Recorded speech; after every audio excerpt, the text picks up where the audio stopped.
The year is 461 AD. The once mighty Roman Empire, a titan that ruled the known world for centuries, is now a bleeding husk of its former self. The shadows of barbarian tribes have darkened its borders, and the eternal city of Rome has been humiliated. Just 6 years prior, in 455, the Vandals, a Germanic tribe that rose from the ashes of the Great Migration, sailed across the Mediterranean and sacked Rome for 14 days of terror. They didn't just take gold, they took the empire's pride.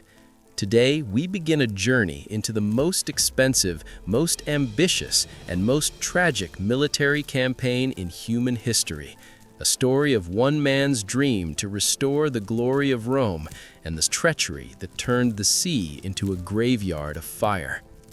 Out of the chaos emerged a figure forged in the mold of the ancient giants, Flavius Julius Valerius Majorian.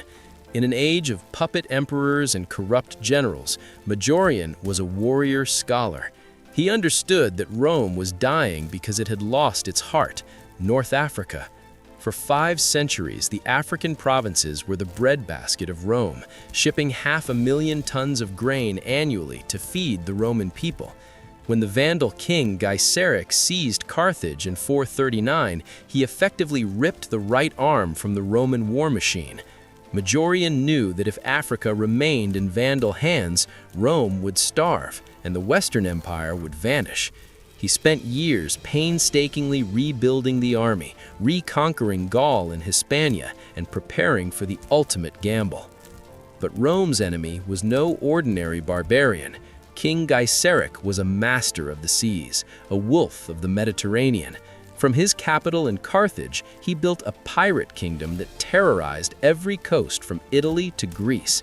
His Vandal fleet was the most feared naval force of the 5th century. Gaiseric wasn't just a fighter, he was a brilliant diplomat and a master of psychological warfare. He knew the Roman psyche better than they knew themselves. He realized that the Romans were planning a massive counteroffensive, while Majorian was building a fleet of 300 ships in the shipyards of Spain. Gaiseric's spies were already moving among the Roman ranks, carrying bags of gold to buy the souls of traitors. In May 461, at the port of Carthago Nova in Spain, Majorian's magnificent fleet bobbed on the waves, ready to embark for Africa. It was the greatest sight the locals had seen in generations. But the tragedy of Rome has always been the enemy within. Before the army could even board, Gaiseric's bribed agents set fire to the fleet in the dead of night. By dawn, Rome's hope lay in smoldering ruins. Majorian was forced into a humiliating peace. Shortly after, he was arrested, beaten, and executed by his own general Ricimer. The empire's first effective leader in 60 years was dead. Rome fell back into the hands of puppets. But the dream of Africa did not die with Majorian. It moved east to the glittering halls of Constantinople. The death of Majorian sent shockwaves across the Mediterranean. While the Western Roman Empire lay paralyzed under the puppet master Ricimer, the East was reaching its zenith. In Constantinople, the new Rome, Emperor Leo I sat upon the golden throne. Leo was not a man to be trifled with. He watched as the Vandal king Gaiseric grew bolder, raiding the coasts of Illyria and even the shores of Greece. Leo understood a dark truth. As long as the Vandals controlled the seas, no Roman city was safe. He decided that the time for small skirmishes was over. He would not just fight the Vandals, he would erase them from history. To do this, he would execute the most expensive military operation the ancient world had ever witnessed. To destroy Carthage, Leo needed more than just courage. He needed an unimaginable amount of wealth. He emptied the imperial vaults, raising a staggering 130,000 pounds of gold and 700,000 pounds of silver. To put this in perspective, this single campaign cost more than the entire annual revenue of the Eastern Empire. It was a gamble that could either save Rome or bankrupt it for eternity. With this gold, Leo ordered the construction of a gargantuan navy. In every shipyard from Alexandria to the Golden Horn, the sound of hammers rang day and night. The result was a fleet of 1,100 ships, a forest of masts that, when gathered, seemed to cover the very horizon. This was the ultimate expression of Roman power. Every great armada needs a commander, and here Leo made a choice that would haunt history forever. He chose his brother-in-law, Basiliscus. While Basiliscus was a veteran who had won victories against the Huns and the Goths, he was also a man of immense ambition and hidden greed. Alongside him was the powerful general Marcellinus, who brought his own elite forces from Sicily. The plan was a massive three-pronged attack. One army would land in Tripoli, another would secure Sardinia, and the main force, led by Basiliscus, would sail directly for the Vandal heartland of Carthage. It was a plan so perfect, so overwhelming, that victory seemed inevitable. The world held its breath as the Roman war machine roared back to life. In the summer of 468 AD, the Great Fleet set sail from the harbor of Constantinople. It was a sight of terrifying beauty. Over 100,000 soldiers and sailors manned the vessels, their shields gleaming in the Mediterranean sun like 1,000,000 golden coins. As they neared the African coast, the Vandal scouts watched in absolute horror from the clifftops. They had never seen anything like this. Even the wily King Gaiseric, who had outsmarted every Roman general for 30 years, felt the cold grip of fear. The Romans were not coming for a simple raid. They were coming to reclaim their world. But as the fleet anchored at Cape Bon, just 40 miles from Carthage, the winds began to change, and a silent shadow began to creep over the Roman camp. As the summer sun of 468 AD beat down on the African coast, the horizon was choked with Roman masts. 1,100 ships, carrying the hopes of a dying civilization, had finally arrived at Cape Bon, a mere 40 miles from the Vandal capital of Carthage. To the Roman soldiers, victory felt close enough to touch. They could almost smell the grain of the African fields and see the white walls of the city they had lost decades ago. But as the Roman commander, Basiliscus, looked out over the calm waters, he didn't see a battlefield. He saw a surrender. He believed that no force on earth, certainly not the barbarian Vandals, could stand against the combined might of East and West Rome. This arrogance was the first crack in the Roman shield. King Gaiseric, the Vandal wolf, was many things, but he was not a fool. From the towers of Carthage, he saw the Roman armada and knew that a direct naval clash would be suicide. His 500 ships were no match for the Roman 1,100. He needed time, and he knew exactly how to get it. Gaiseric sent emissaries to Basiliscus, carrying gifts and a message of absolute submission. He claimed he was an old, tired man who no longer wished for war. He begged for a mere 5 days to prepare his surrender and discuss the terms of peace. It was a classic trap, a psychological maneuver that played directly into Basiliscus's ego. Despite the warnings of his sub-commanders, Basiliscus granted the truce. The Roman war machine ground to a halt, and the soldiers lowered their guard. While the Romans celebrated what they thought was an easy victory, Gaiseric was working in the dark. He didn't spend those 5 days packing his bags, he spent them preparing for an inferno.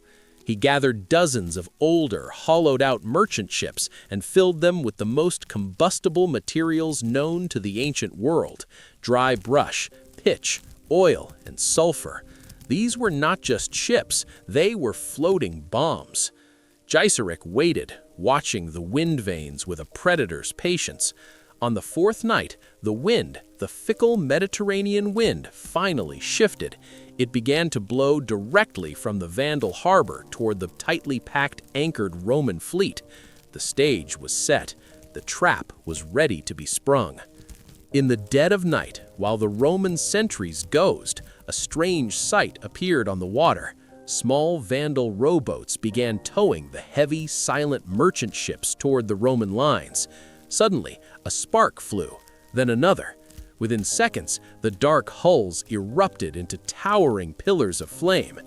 The Vandal rowers cut the lines and let the wind do the rest. The fire ships, glowing like demons in the dark, drifted silently toward the unsuspecting Roman armada. The Romans awoke not to the sound of trumpets, but to the crackle of burning timber and the screams of men who realized too late that their peace was actually their execution. The sea itself seemed to catch fire as the first Roman vessel was struck. The night was no longer dark. It was a hellish, blinding orange. As the Vandal fire ships, filled with dry brush, pitch, and sulfur, drifted into the heart of the Roman armada, the Mediterranean Sea turned into a boiling cauldron. The Romans, caught in the middle of a 5-day truce, were paralyzed by shock. Because they had anchored their 1,100 ships so close together for protection, they had inadvertently built their own funeral pyre. The flames didn't just crawl, they leaped from mast to mast, from sail to sail. The fire spread with a hunger that no man could stop. Within minutes, the greatest naval force in human history was screaming in agony. The sound was the worst part. It wasn't just the crackling of dry timber, it was the roar of the wind feeding the flames and the collective scream of 100,000 soldiers and sailors. Men who had survived the frozen frontiers of Gaul and the deserts of the East were now trapped on floating islands of fire. Many, weighed down by their heavy iron armor, faced a localized version of hell: stay on the ship and be burned alive, or jump into the dark, churning water and drown under the weight of their own protection. The Roman discipline, the backbone of their empire for 1,000 years, vanished in an instant. It was every man for himself. But King Gaiseric was not done. He knew that fire alone would not finish the Roman giants. As the Roman fleet struggled in the chaos, the Vandal navy, hidden in the darkness of the Carthage harbor, emerged like wolves upon a wounded stag. They didn't just watch the fire, they used it. Vandal galleys, built for speed and maneuverability, swept through the gaps in the burning Roman lines. They used long hooks to pull drifting fire ships closer to the remaining Roman vessels and rained down arrows upon any soldier trying to extinguish the flames. Any Roman ship that managed to cut its anchor and attempt an escape was immediately rammed by the fresh, organized Vandal fleet. In the midst of this cowardice and carnage, one name rose above the smoke: Joannes. He was a high-ranking Roman commander under Basiliscus, but unlike his leader, Joannes refused to flee. His ship was surrounded by Vandals, the deck slick with blood, and the air thick with the smell of burning flesh. When the Vandal soldiers boarded his vessel, promising him his life if he surrendered, Joannes looked at the ruins of his empire's hope and made his choice. He shouted that he would never fall into the hands of barbarian dogs. Clad in his full, heavy armor, he leaped from the burning deck into the depths of the sea, choosing a Roman death over a Vandal cage. His sacrifice became the only spark of honor in a night of total disgrace. As the first rays of the African sun touched the waters of Cape Bon, they didn't reflect off golden Roman shields or polished bronze prows.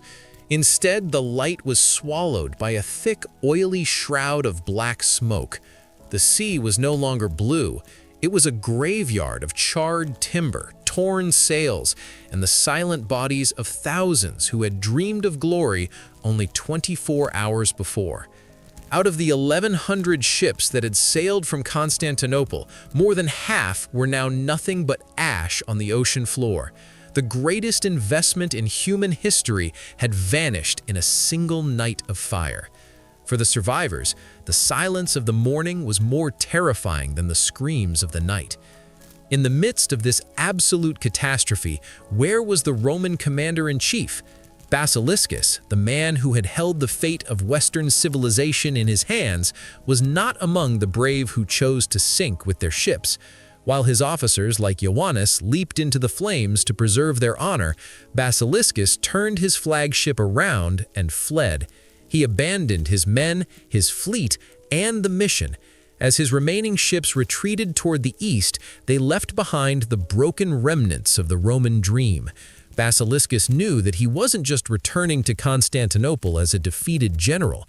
He was returning as the man who had bankrupted an empire and lost the world. The news reached Constantinople like a thunderclap. The people who had cheered the departure of the invincible armada were now paralyzed by grief and rage. Emperor Leo I, who had emptied the imperial treasury to fund this gamble, was devastated. When Basiliscus finally crawled back to the capital, he didn't head for the palace. He ran to the great church, the Hagia Sophia. He sought sanctuary, clinging to the altar and begging for his life as an angry mob gathered outside, calling for his head. Only the intervention of his sister, Empress Verina, saved him from execution. He was exiled, a broken shadow of a man, while the empire he served began to starve.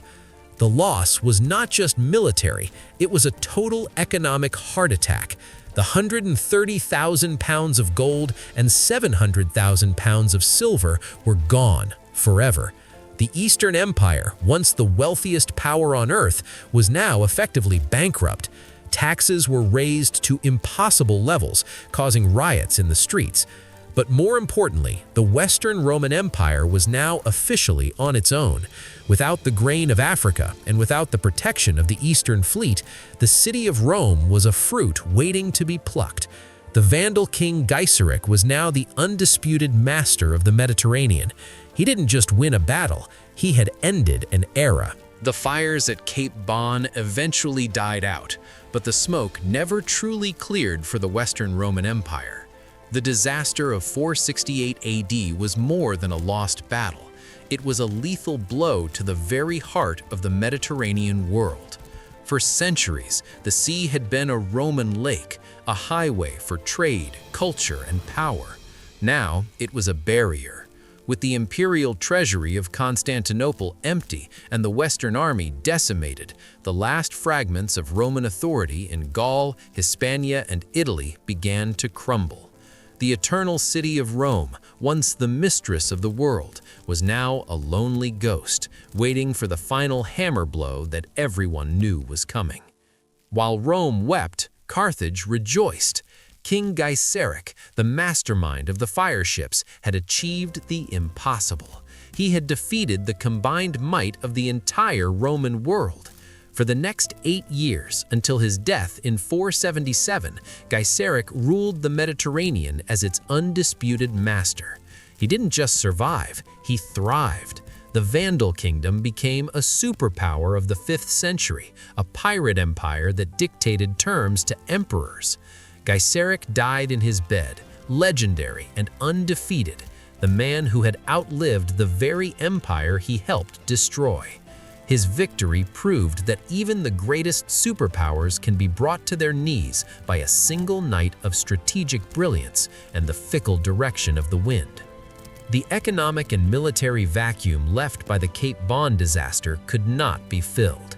In 476 AD, just 8 years after the sea burned, the end finally arrived. A Germanic chieftain named Odoacer, seeing that no help would ever come from the bankrupted East, marched into Ravenna. He deposed the teenage Romulus Augustulus, the last person to hold the title of Western Roman Emperor. There was no grand final battle, no heroic last stand. The empire simply flickered out like a candle in a vast, dark room. The Roman dream that Majorian had tried to revive and that Basiliscus had accidentally incinerated was officially dead. The Middle Ages had begun. For centuries, historians have asked one haunting question.